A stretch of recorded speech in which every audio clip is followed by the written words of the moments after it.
Oh, yeah, it smells good. Yeah, not too bad. Okay, just to open up, I know you guys got the injury report. See the 5 guys we have listed out. So, okay, so the following guys are out: Vonn Bell, Giovanni Ricci, Miles Sanders, Xavier Woods, and Chandler Zavala. And then limited will be Derek Brown and Ian Thomas. I mean, questionable will be Derek Brown and Ian Thomas will be questionable. And so will Burns. Burns will be questionable, and Sullivan will be questionable. What's Vonn's injury? Vonn's injury is a quad. That popped up during the week, Frank? In practice. Yeah. Yeah. Yesterday, I guess. Yeah.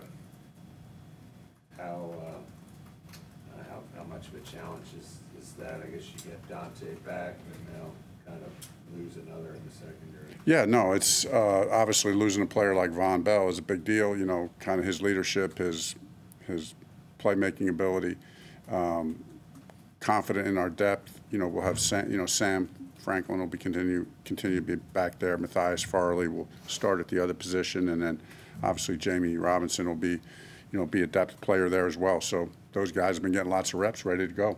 I know you constantly preach next man up, but when you're promoting a guy from the practice squad to start, like, how do you kind of, I mean, how do you adjust for that? Yeah, I mean, we tell our guys at the beginning of the year, when you make your roster after training camp, and then there's the 16 practice squad guys, and you always had this speech that, hey, there is no distinction, and in one respect, there's no distinction between practice squad and the roster because everybody's going to play. And this is just case in point. This happens with regularity, not only on our team but other teams. So, just a mentality that you don't flinch. You got confidence in your guys, and you just get ready to play. Is there any? I know you updated us Wednesday, but is there any additional update on Chandler? No additional update. He's making good progress. But glad we have the bye. You know what I mean? Glad we have the bye. That gives him another week to recover.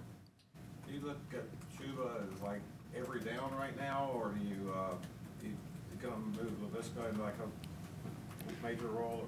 Or? We'll do it by committee, but Chandler will. Chuba will get the bulk of the carries. More than likely get the bulk of the carries. It'll be hot down there, so we'll have to rotate through. Obviously you hope we get it going and we're moving the ball, and you run 60 to 70 plays in a game, so those guys will all get some work. But I would think Chuba would be the lead dog. What do you like about what he's done? What do you like about what you've seen the last few weeks from him? Just a downhill runner, physical runner, good contact balance, good yards after contact, competitive, tough.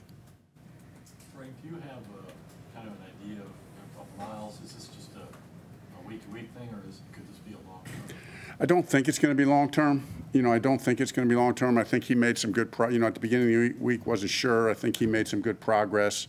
I don't want to get too optimistic. Just see how, see how he responds after, getting a lot of treatment over the weekend. And I know he's working hard to, get back.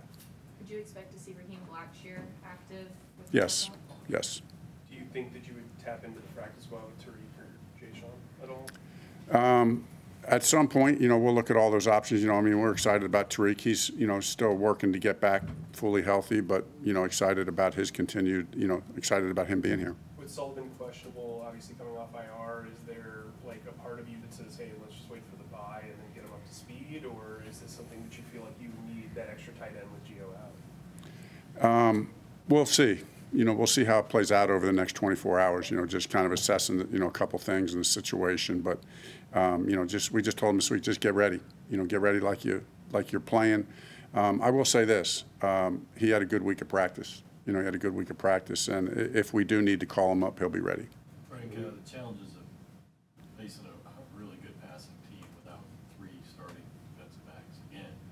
What are your thoughts on that? No, I'm excited for the guys who are going to get to play. Obviously, it's a big challenge. You're right. Nobody's looking to feel sorry for us. You know what I mean? So that's what you get paid to do, and you go down there and play it out. these are great opportunities. This is a great opportunity to make a statement about who we are as a team. It's a great opportunity for the guys stepping in, and so I'm looking forward to it. I'm sorry, we did not get the injury report. Do Derek or Brian have status? Derek is questionable. Brian is questionable. Okay, how questionable in your mind? You know, yeah, I mean, they're questionable. We'll see, you know. And does Dante have a status? Dante, he has no status. And for those of us who don't have a ton of background with Matthias, what's your background? Yeah, I worked with Matthias in 2018, you know, and very smart, very competitive, very instinctive.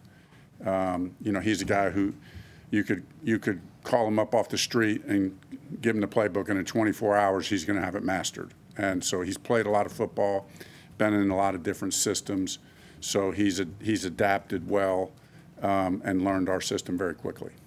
You mentioned earlier in the week making things simple for Bryce. How do you think he responded to that this week? Do you think things were sharper with him? I think right, like we said, I mean, I didn't want to overplay them making it simple. I mean, that's what, as we said, you're 0-5. You just try to keep cutting things down for the whole offense. Bryce has handled it. I think our whole offense has handled it well, and I think Bryce has as well. So he had a really good week of practice. I think we did as a whole team. I'm excited to continue to go out there and get an opportunity to put that on display on Sunday.